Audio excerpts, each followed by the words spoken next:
This is Dave. And Joyce. And how can they not see it? Well, one of the people that does see it is Bob Chapman. He used to be on Wall Street for about 35 years, spent a lot of time finding out how the system worked, working in the system, and now, well, he's trying to tell what the system is all about. He does it a couple of times a week in a newsletter called The International Forecaster, theinternationalforecaster.com, and we thank him for joining us in the Power Hour today. Welcome, Bob, back to the program today. Well, thank you very much. It's very good to be here. Well, I thank you very much for joining us. Now, I have a question for you, which is, it seems like we've had no positive economic indicators. We have had an increase or uptick in the Dow, the S&P, and the NASDAQ, and yet for no good reason other than a plane crashed in the Hudson River and we have the first black president. Other than that, can you help me understand why the market is still stable?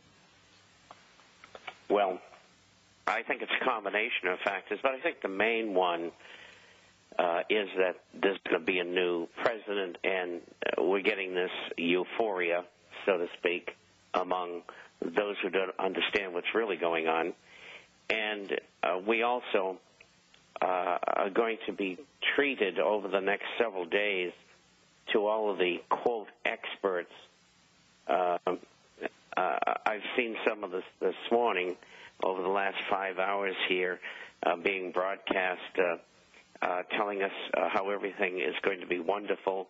Henry Cisneros, former HUD secretary, who should be in jail. He's a crook. Absolutely. And he was also on the board of Countrywide. And then we have Warren Buffett, who has become a front-page fellow for the government and sending the message of the government out to the people. And then we have this fellow Wilbur was on this morning, and I can't believe that this man accumulated billions of dollars because to me he's as dumb as a spade. And so what are we looking at? We're looking at a propaganda campaign to make you feel good that all kinds of wonderful things are going to happen with the infusion over the next 2 years of $825 billion in different segments of our society. And, of course, the new president is going to point the additional $350 billion in TARP funds toward the needy. And nowhere have I heard anything about creating these jobs, the 4 million jobs he's going to create. Evidently, that's going to be all with the government and all with government contracts.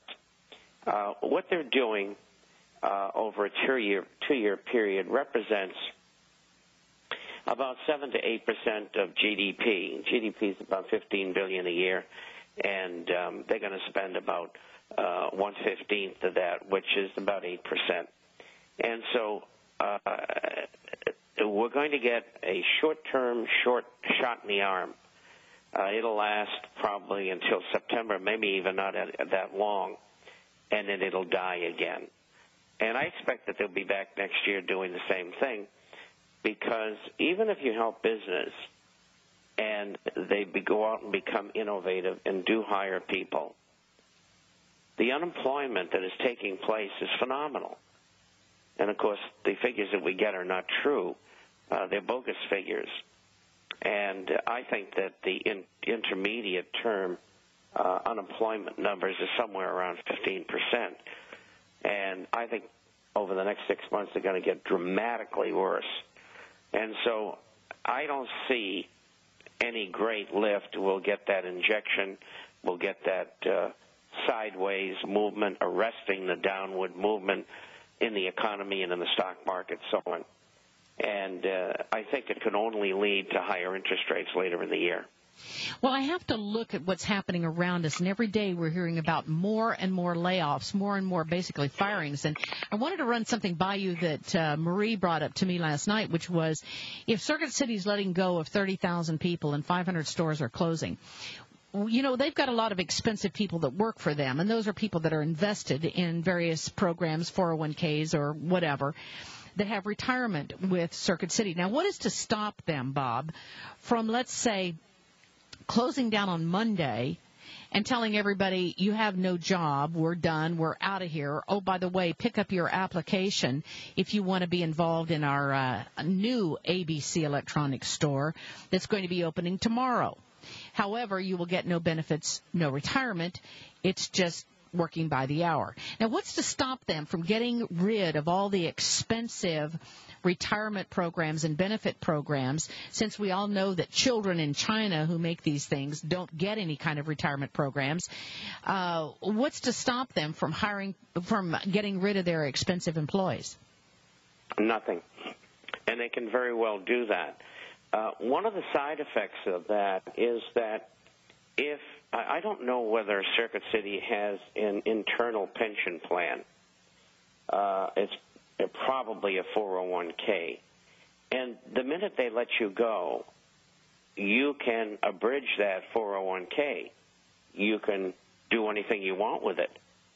And if that's the case, a lot of people will say, gee, I'm going to go back, and instead of making $20 an hour, I'll make $13, but I really need some money right now, so I'm going to disarm the 401k that I had with Circuit City, and I'm going to take that money and I'm going to pay down my credit card debt. I'm going to make sure I can make my mortgage payment and so on. And that's not all that bad. But what is bad is that money's invested in stocks, and that's going to make the stock market go down. Oh, that's right. So the 401k investment. Now, what other programs will have implications for the stock market? In other words, other than the 401ks, what types of programs will cause the stock market to implode even worse than it is right now?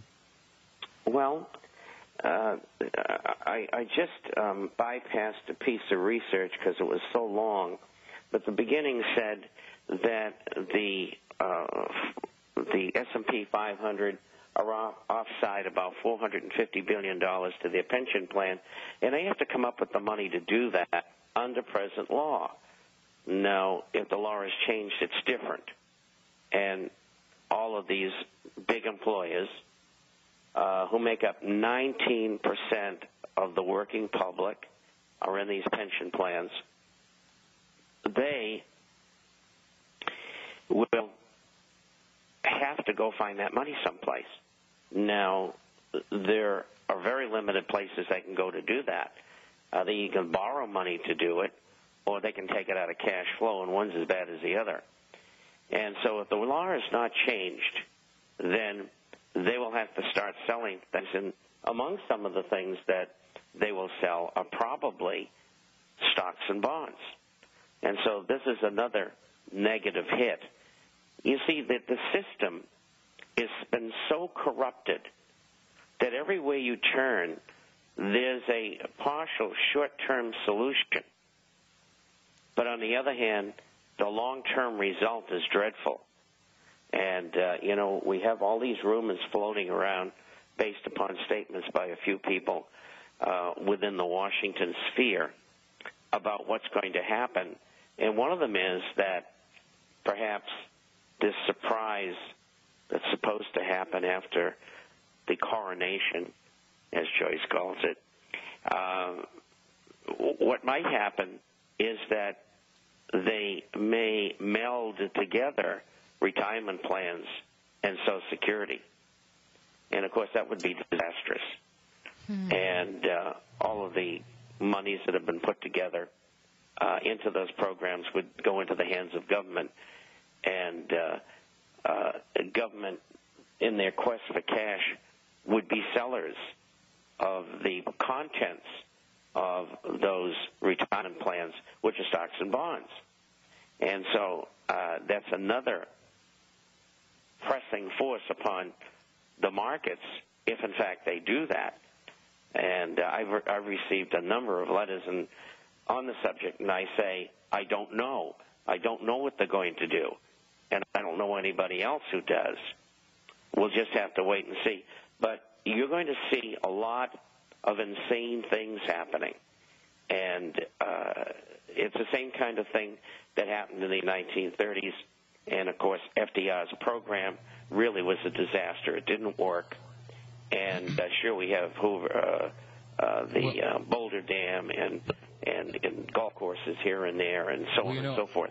I hate to break in here, but the commercial break is coming, but you just said something. We're going to see a lot of insane things happening. I want to point out the simple fact that just because we don't see them right now doesn't mean they're already happening. When we come back from the break, I want to bring in a scenario here and get your opinion on it, and also some advice, because we are just now starting to see something that's been going on for quite some time, and as this onion is peeled, American people are going to see more and more.